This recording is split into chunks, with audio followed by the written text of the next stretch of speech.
औद्योगिक क्षेत्र के करीब 5 गांव के किसान धरने पर बैठे हुए हैं। किसानों की भूमि लॉजिस्टिक पार्क के लिए अधिग्रहित कर ली गई है। किसानों का आरोप है कि सरकार द्वारा हमारी उपजाऊ और महंगी जमीन को महज 50 रुपए स्क्वायर फीट के हिसाब से अधिग्रहित कर रही है और मुआवजा दे रही है, जबकि बाजार भाव 6,000 रुपए स्क्वायर फीट से लगाकर 7,000 रुपए प्रति स्क्वायर फीट है। 5 गाँव के किसानों की कुल 125 हेक्टेयर भूमि को सरकार द्वारा अधिग्रहण किया जा रहा है। भूमि का अधिग्रहण कानून के तहत किसानों की सहमति लेना आवश्यक होती है, लेकिन यहाँ किसानों का कहना है कि उनसे किसी प्रकार की सहमति नहीं ली गई, जिसके चलते हम इस भूमि का अधिग्रहण का पुरजोर विरोध करते हैं और आने वाले विधानसभा चुनाव का बहिष्कार करते हैं। बड़ी संख्या में किसान और महिलाएं हाथों में तख्तियां लिए किसानों को उचित मुआवजा नहीं तो वोट नहीं, विधानसभा चुनाव का बहिष्कार जैसे नारे लगाते हुए अपनी अधिग्रहण की गई भूमि पर नजर आए। वहीं किसानों का साफ तौर पर कहना है कि आंदोलन लगातार जारी रहेगा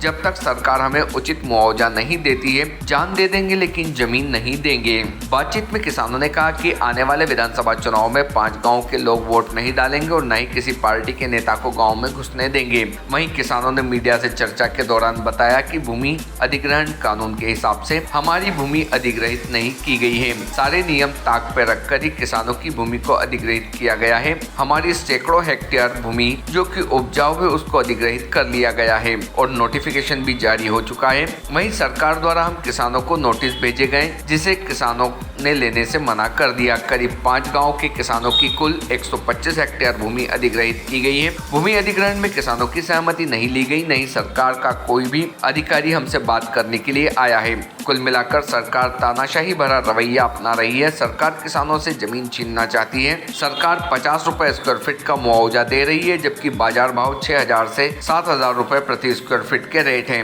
वहीं स्थानीय जनप्रतिनिधियों की साठगांठ से जहां पर लॉजिस्टिक पार्क का आना था, उस जगह को बदलकर किसानों की भूमि अधिग्रहित कर ली गई है। सरकार ने स्थानीय जनप्रतिनिधि और उद्योगपतियों से साठगांठ करके कॉलोनी के लिए परमिशन दे दी है। हम किसानों के साथ सौतेला व्यवहार किया जा रहा है, इसलिए हम चुनाव का बहिष्कार करते हैं और हमारे गाँव में किसी भी नेता को विधानसभा चुनाव में घुसने नहीं देंगे। हमारा आंदोलन लगातार जारी रहेगा और अगर सरकार हमारी मांगे नहीं मानती है तो हम उग्र आंदोलन करेंगे, जिसकी जिम्मेदार सरकार और प्रशासन की रहेगी। सरकार हमें गोली मारकर हमारी जान लेकर ही हमारी भूमि ले सकती है। भारतीय न्यूज़ के लिए पीथमपुर से कामिल मेहर की रिपोर्ट।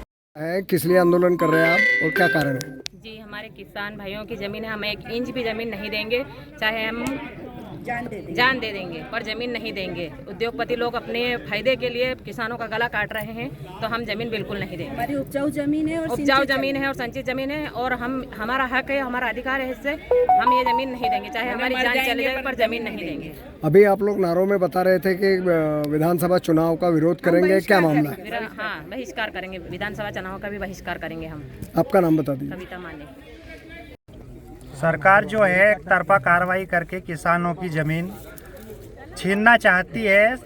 हमारे लगभग 112 हेक्टेयर ज़मीन 3-4 गांव की मिलकर सरकार एक्वायर कर रही है और सरकार ने किसी प्रकार की कोई सहमति किसान से नहीं ली है, ना किसी सरकारी अधिकारी ने किसान से संपर्क करा है और कोड़ियों के दाम सरकार खरीदना चाहती है। हमारे क्षेत्र में 5 से 7,000 रुपये स्क्वायर फीट के प्लाट बिकते हैं, जबकि हमारी ज़मीन 50 रुपये स्क्वायर फीट में सरकार एक्वायर करना चाहती है।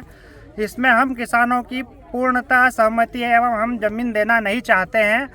कोई सरकार का नुमाइंदा हमारे यहाँ सहमति के लिए आया नहीं है, आज तक भी नहीं आया है और पूरे मतलब कि तानाशाही करके सरकार किसानों से ज़मीन छीनना चाहती है। सरकार चाहे तो हम सब किसानों को गोली मार के हमारी ज़मीन ले सकती है। हम मरने के लिए तैयार है, हमारी ज़मीन देने के लिए तैयार नहीं है। कानून की जितनी भी प्रक्रिया इन्होंने करी है पूरी तरह फ्रॉड तरीके से करी है। कोई भी मतलब एक भी नियम का इन्होंने जो अधिग्रहण कानून है उसका पालन नहीं करा है।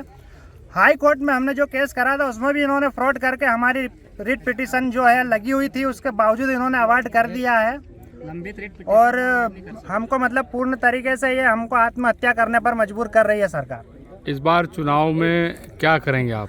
चुनाव में हमने एक ही हमारा निर्णय है समस्त किसानों का और मैं पूरे मध्य प्रदेश के किसानों से आह्वान करना चाहता हूँ कि चुनाव का पूर्ण तरीके से बहिष्कार करे। नेता कोई भी हो, किसानों की नहीं सुनता है। विगत 1 साल से हमने हर नेता से संपर्क करने की कोशिश करी है, पर किसी नेता ने हमारी नहीं सुनी है। अंग्रेजों की तरह, कुत्तों की तरह भगा दिया जाता है किसानों को हर ऑफिस में से। और स्थानीय नेताओं ने पूरी चालबाजी करके हमारी आवासीय भूमि को लॉजिस्टिक पार्क में करके अधिग्रहण करने की कोशिश करी है। और उनकी औद्योगिक जमीन को उन्होंने MPIDC के अधिकारियों से मिलके आवास में करा के 150-200 बीघा की जमीन में TNC डाइवर्जन करा के रोड डाल के और बेच रहे वो प्लाट बना के स्क्वायर फीट में। और हमारी स्क्वायर फीट की जमीन को इन्होंने उद्योग में डाल के एक्वायर करवा रहे हैं। हम पूर्ण रूप से चुनाव का बहिष्कार करते हैं। आपका नाम बता दो। अशोक रघुवंशी। ठीक। और कितनी ज़मीन आप लोगों की अधिग्रहित की जा रही है? सबसे पहले तो हमारे गांव, हमारे आसपास के गांव और देश के सभी किसानों को मेरा अभिवादन। हमारे साथ में और देश के कई किसानों पर अत्याचार और अन्याय किया जा रहा है। एक पक्षी अधिग्रहण सरकारें लगातार कर रही है और हम किसान उसका विरोध कर रहे हैं। हम ये चाहते हैं कि कानून में जो भी कार्यवाहियाँ की जाए वो पारदर्शी रहे और हमें सुनने का मौका दिया जाए, जो कि नहीं दिया जाता है। और हम ये चाहते हैं कि समस्त किसान जो देश भर के हैं या सरकारें जिन्हें सुनाई देना बंद हो चुका है, वो यह बात ध्यान से सुन लें कि हम किसान हैं, किसी से भी भीख नहीं मांग रहे हैं। हमें अगर भूमिहीन किया जाएगा तो हम उसका पुरजोर विरोध करेंगे और इस विरोध करने के लिए हमें किसी भी सीमा तक जाना पड़ेगा तो हम उसके लिए तैयार हैं। अच्छा, कितने आप हेक्टेयर जमीन जा रही है कितने आपकी? हेक्टेयर जमीन जा रही है और कितने किसान इससे प्रभावित हो रहे हैं? हमारे यहाँ पर अभी मल्टी मॉडल लॉजिस्टिक हब के लिए लगभग 100 हेक्टेयर ज़मीनों का अधिग्रहण किया जा रहा है, जिसमें गांव जामोदी की लगभग 60 से 70 हेक्टेयर ज़मीन ले रहे हैं। गांव खेड़ा उसकी 23-24 हेक्टेयर ज़मीन खरीदी जा रही है एवं साथ ही साथ गांव सागौर जहां के किसानों की 3 हेक्टेयर भूमि का अधिग्रहण किया जा रहा है। शासन कितना मुआवजा देने के लिए तैयार है और आपकी मांग क्या है? हमारी तो यह मांग है कि हमें हमारी ज़मीनें देना ही नहीं है। ठीक है। हम ये चाहते हैं कि इतनी उपजाऊ भूमि हम बेचना ही नहीं चाहते। हम हमारी ज़मीन पर हम हमारा खेती किसानी करना चाह रहे हैं। हमें ज़मीन बेचने की हमारी कोई इच्छा नहीं है। ठीक है, आपका नाम बता दो। मेरा नाम है दिलीप राव खरात, मैं गांव जामोदी का कृषक हूँ। धन्यवाद। Subscribe now to most exciting channel ever.